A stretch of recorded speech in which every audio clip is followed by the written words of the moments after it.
দাদু, আমাদের নামাজ পড়া এত জরুরি কেন? আর আমাদের কেনই বা নামাজ পড়তে হবে? তুমি আমাকে বলো।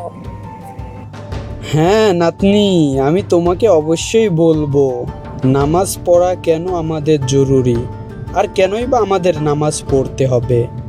নামাজ হলো আমাদের আল্লাহর সাথে যোগাযোগ করা। আল্লাহ আমাদের সৃষ্টি করেছেন, আমাদের প্রতিদিন অন্তত 5 বার সৃষ্টিকর্তার সাথে যোগাযোগ করতে হবে। আল্লাহ তাআলা আমাদেরকে দৈনিক 5 ওয়াক্ত নামাজ ফরজ করেছেন।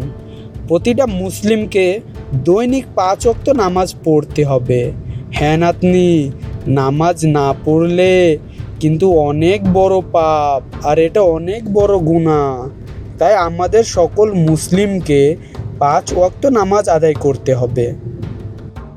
নাতনি, ধরো তোমার একজন প্রিয় মানুষ আছে, যার সাথে কথা না বললেই তোমার ভালো লাগে না। ঠিক তেমনি আমাদের একজন সৃষ্টিকর্তা আছে, তিনি আমাদেরকে দৈনিক 5 বার ডাক দেন। আর আল্লাহ বলেন যে আসো আমার সাথে যোগাযোগ করো, আর বলে তোমরা কি চাও, তোমরা যা চাইবে আমি অবশ্যই দেব। নাতনি, তুমি হয়তো দেখোনি, অনেক মানুষের এই দুনিয়াতে টাকার পাহাড়, স্বর্ণের বাড়ি গাড়ি সব কিছু আছে, তার কোনো কিছুর অভাব নাই, তবে সে আল্লাহর সাথে যোগাযোগ করে না, তবে সে অশান্তিতে ভোগে। আবারও এমন অসংখ্য লোক আছে যাদের বাড়িতে এক মুঠো ভাত জোটে না, গরিব মানুষ, কিন্তু তারা আল্লাহর শুকরিয়া আদায় করে এবং সুখে জীবনযাপন করে।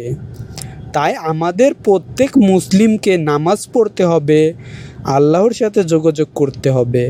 তার সাথে যোগাযোগ রাখলে আমাদের ভবিষ্যৎ ভালো হবে এবং আখিরাত, পরকাল, হাসর, ময়দান, জান্নাত এগুলো ইনশাআল্লাহ হয়ে যাবে।